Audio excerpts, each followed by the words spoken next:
Seja bem-vindo ao canal católico A Palavra de Vida. Meu nome é Marcelo Hatakeyama, sou catequista das mídias sociais e da internet. Desde já eu venho pedir o seu apoio. Dá um joinha nesse vídeo e se inscreve no nosso canal se você não for inscrito, tá? Fazendo o favor. Muito obrigado. E vamos para o vídeo de hoje. Sejam bem-vindos à Escola da Fé Cristã. O Senhor Jesus Cristo é o professor e todos nós somos os seus alunos. Vamos ao vídeo de hoje. Os irmãos separados e a Igreja Católica. Vamos ao vídeo de hoje. Bom dia, irmãos e irmãs. Sejam mais vez bem-vindos ao nosso canal católico, a Palavra de Vida. Pois é, e na Escola da Fé Cristã estamos vendo esse documento, né? Decreto Unitatis Redintegratio, sobre o ecumenismo, documento do Concílio Ecumênico Vaticano II. Pois é, gente. Irmãos e irmãs, o tema de hoje aqui do documento é o número 3, que diz assim: os irmãos separados e a Igreja Católica. Os irmãos separados todo mundo já sabe, né? Que são os nossos irmãos evangélicos, protestantes, né? Que são de outras igrejas. Então, irmãos e irmãs, antes da gente entrar no documento, vamos ouvir o que diz a Palavra de Deus, alguns textos bíblicos relacionados ao tema do documento de hoje. Leitura da carta de São Paulo aos Coríntios, 1 Coríntios, capítulo 11, versículo 18 ao 19. Primeiro ouço dizer que, quando vos reunis como igreja, têm surgido dissensões entre vós. Em parte acredito. É necessário que haja até divisões entre vós, mas que se tornem conhecidos os que dentre vós são comprovados. Agora a leitura da carta de São Paulo aos Gálatas, capítulo 1, versículos 6 ao 9. Admiro-me que tão depressa, abandonando aquele que vos chamou na graça de Cristo, tenhais passado a outro evangelho.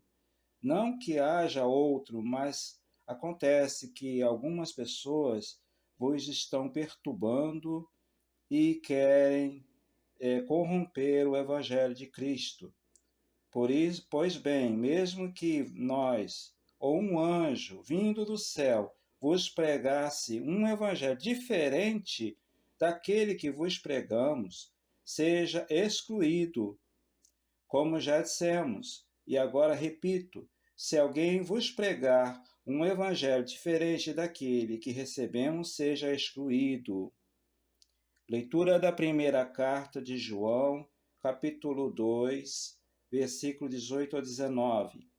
Filhinhos, esta é a última hora. Ouviste dizer que o anticristo virá. Com efeito, muitos anticristos já se apresentaram. Por isso sabemos que chegou a última hora. Eles saíram do nosso meio, mas não eram dos nossos, pois se fossem realmente dos nossos, teriam permanecido conosco.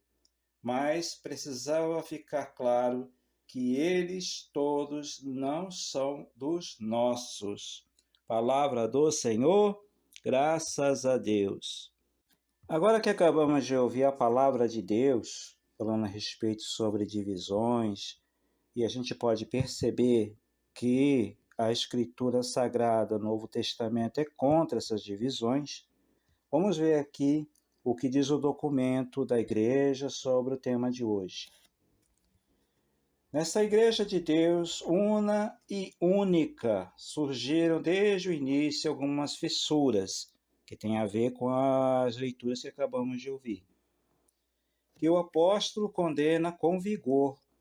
Com o passar dos séculos, apareceram maiores dissensões, sendo que muitas comunidades se afastaram da plena comunhão com a Igreja Católica, quase sempre com culpa de pessoas de ambos os lados. Os que hoje nascem nessas comunidades e, por seu intermédio, recebem a fé, não podem ser acusados do pecado de separação. A Igreja Católica abraça-os com respeito e amor fraternos. Então, irmãos e irmãs, essa divisão de igrejas que existe hoje aconteceu há muito tempo atrás. Muito tempo atrás. Você vê que no tempo dos apóstolos já havia pessoas querendo divisão dentro da igreja, tá? Pregando doutrinas que não eram dos apóstolos, né? Agora, as pessoas de hoje não têm culpa da divisão que aconteceu no passado. Então, isso aí é uma coisa importante a ser observado. Continuando o texto. Os que creem em Cristo e foram devidamente batizados mantêm comunhão, embora imperfeita, com a Igreja Católica. Por quê, irmãos e irmãs? Porque o batismo que eles receberam lá na Igreja Católica ainda é válido. Ele não é apagado quando a pessoa é rebatizada, tá? Porque para a Igreja Católica o que vale é o primeiro batismo que a pessoa recebeu em vida.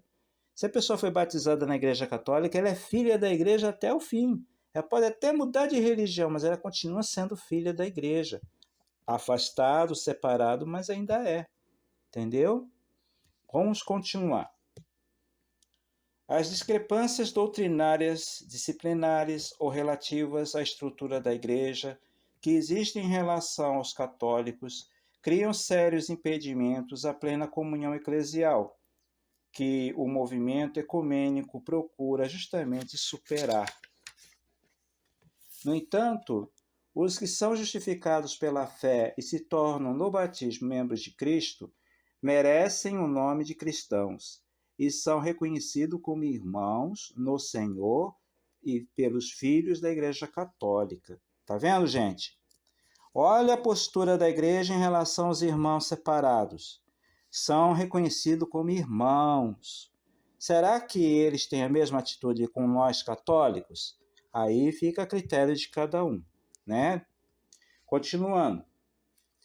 Além disso, dentre os elementos ou bens que, tomados em seu conjunto, constituem e verificam a Igreja, muitos dentre os mais importantes podem existir fora das fronteiras visíveis da Igreja Católica, tais como a palavra de Deus escrita e a vida da graça, a fé, a esperança e o amor, os dons interiores e os sinais visíveis do Espírito Santo.